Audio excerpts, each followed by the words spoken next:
Money can't buy happiness. How many times have we heard this statement before? The statement itself might be a great escape from what's currently causing you a lot of stress and anxiety in your life, but for how long does that last? From what I've experienced so far in my life, I can tell you with certainty that money does in fact buy happiness. Well, sort of. To give you some necessary context, let me provide you a brief background of my life relationship with money so far. So I grew up in a middle-class household with both of my parents. There weren't many times that we really struggled for money, except for the 2008 recession when we had to ask some close family members for money, but that eventually got paid back. So I was never really broke, but I was never really rich, at least according to American standards. And seeing how I was so much in the middle, I did have a chance to get a glimpse of both sides of the spectrum. And before anyone leaves a comment, yes, I know that I am extremely privileged, and I'll never take that for granted. So as a young kid, before I was a teenager, I would often go to this country club that my dad was a member of. I know that makes me sound richer than I actually was, but in reality, we probably shouldn't have joined this country club in the first place. My dad just likes to spend money, and Dad, if you're watching this, that's totally cool. I got to experience a lot of cool things with that money, so you know what, you just do you. But since we were a part of this country club, I got an exclusive look as to how the upper class acts and looks like. And to be honest, most of them looked generally quite happy. Many of them had really nice, expensive cars they would drive to the club, and they would all sit around smoking cigars and eating steaks. The most they would ever get angry about was if they shot a poor back 9. Then in 5th grade, I transferred to a public school where I remained until I went to college. And this is where I saw students who had parents who were living paycheck to paycheck. And it was clear as day from the start that their attitude towards money and life was much different from those at the country club. The parents struggling to make ends meet would often take out their frustrations on their children, and that usually translated into how the kids acted in school.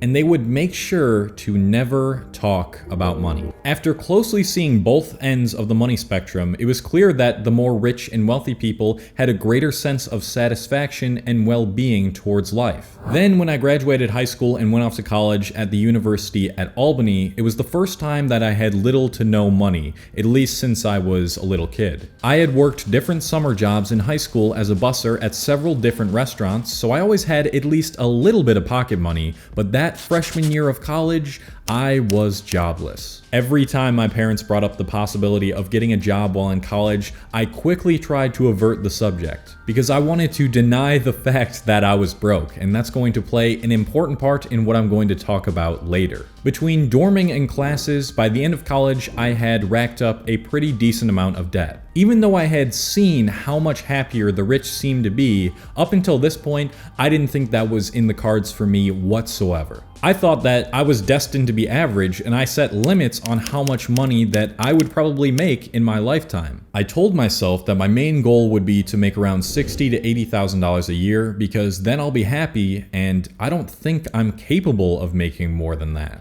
Fast forward to the end of college, and I had transferred back to my hometown, and I had a job as a busser, but I decided to quit it and move out of my parents' house while I was trying to build my brand on social media. But making a livable income off of my brand was still very out of reach. Luckily, I had enough money saved up from my busser job where I could rely on that little bit of income that I was making on my brand at this point. And so I finally did what I resisted doing for the first 23 years of my life. I opened up to myself about money, and I stopped being afraid of it. I asked myself, how much would I need to make off of my brand to live semi-comfortably and be happy? Before I reveal that number to you, I want to talk about what can help you reach happiness even before you start increasing your income, which is the sponsor of today's video, BetterHelp. I'm sure if you clicked on this video that there's something that's interfering with your happiness or stopping you from achieving your goals. And I know for me, for a long time, that was having the wrong mindset about money and being jobless. Well, what BetterHelp is going to do is it's going to assess your needs and match you with your own licensed professional therapist. And you'll be communicating with them within 48 hours. It's not a crisis line or self-help, it's professional therapy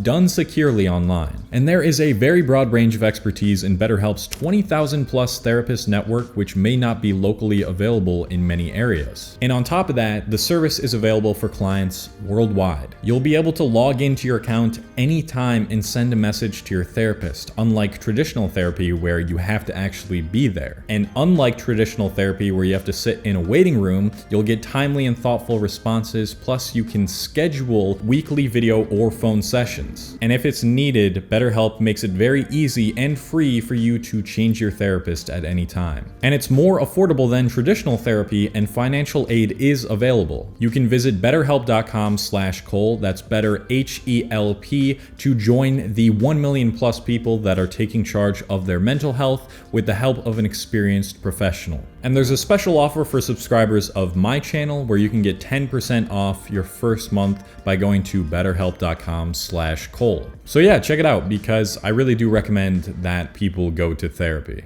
Okay, so the number that I arrived at was $4,000 per month. Just $48,000 a year, which is much less than I had previously thought. And then a few months later, in the December of that same year, I had did it. I made $4,000 in 1 month. Now, the all-important question, did I feel happier? And the answer is, yeah, a little bit, but I'm not sure if that was even directly tied to my money. The main reason that I believe I felt happy about making $4,000 in 1 month in December wasn't due to what that money could buy me. It was simply due to the fact that I had made a livable wage off of doing what I love. And this brings me to my first point. Money will buy you happiness and at an amount that is just enough livable, so long as you are doing something that you genuinely enjoy. Money was one of those critical drives in the process of moving forward with creating content. It gave me something explicitly lined out to strive towards. That $4,000 a month was the number that I had set to make it feel like I had made it doing what I love. And on top of that, I didn't have to worry about budgeting my groceries as much or saving practically every single dollar, and that too brought me happiness. Making enough money to pay for your living expenses will probably solve the majority of your worries, and that'll reduce your stress and make you more happy. But I'd say that's closer to like 40% solving your problems if you're working a job right now that you don't enjoy, but it is providing that for you. Now, here's where it gets interesting. You might be thinking at this point, any more money that I would be making per month would not add to my happiness. In fact, I feel like this is what most people are convinced of.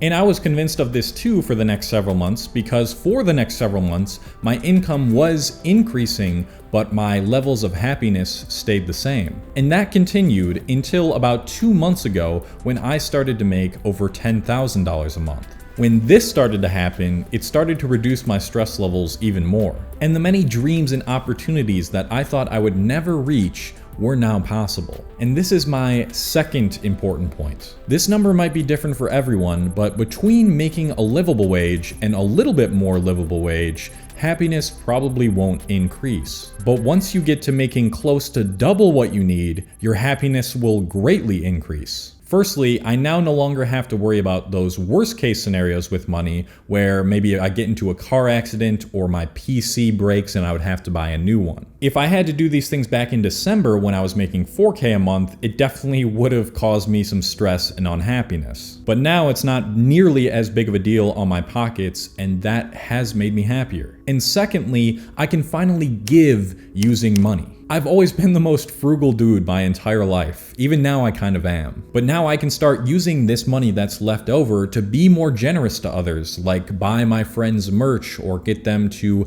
help with a video for me and pay them for that. With having this type of money, I can now build something that is much bigger than myself that will help even more people. And I love helping and supporting people. It brings me so much joy, probably the most joy out of anything, and I'm sure that most people are like this too. But when your cup isn't even close to full, you can't pour that cup into others' cups. You get what I'm saying? Now, of course, if you are only money focused in your life and you're only focused on the numbers and increasing that number, it will never be enough. But having more money allows you to do more of the things that you want to do. It increases your freedom, and so it's not money itself, but it's the things that you can do with that money that is going to make you happier. Okay, cool, Cole, that's good for you, man, but What the hell am I supposed to do about this? Now, having gone from having very little in my bank account to having a little bit more in my bank account, I can tell you that one of the biggest things that is keeping you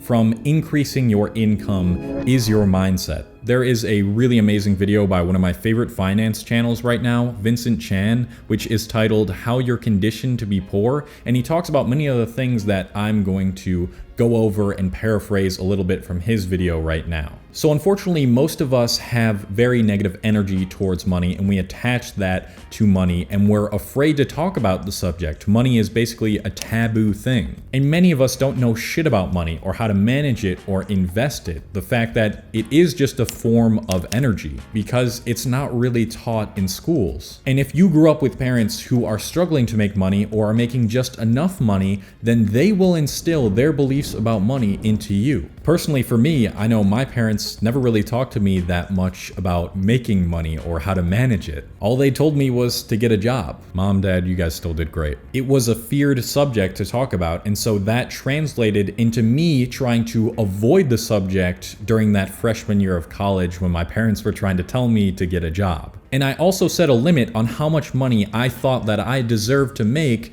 based on these beliefs. So you need to ask yourself these 3 questions to understand your relationship with money. The first is, who was your money teacher? The second, what did you learn about money in your childhood? And third, how is it affecting you today? If you associate pain and anxiety with money, then you're most likely not going to be open to making more of it. If you say money is evil and I'll always be poor, well then yeah, you're not gonna make money. Your brain will actively avoid opportunities to make money if that's how you're thinking about money, and so naturally you'll start to hate money because you can't get more of it, and then that repeats a very vicious cycle. You need to start attaching positive feelings and thoughts and emotions with money if you want to see those opportunities present themselves in front of you more. And as a byproduct, you'll be more motivated to make more money too. And you can't keep being afraid to learn and talk about money, even if you have none. People say money is the root of all evil, but that couldn't be further from the truth. Money does not make people evil. It amplifies who they already were. Big thank you to all my patrons on Patreon. This is a platform I'm putting out exclusive videos and podcasts you can't find anywhere else, and I talk more about money on that platform and my income sources. I also have several videos kind of on my income sources, breaking them down on YouTube here. If you want to check those out, I'll link them in the description. But that's it for this video. We're heading out. We're gonna go get that bag, and we're gonna go have a better positive mindset about money, please, because you fucking deserve it, but also put in a lot of goddamn work. Love you guys.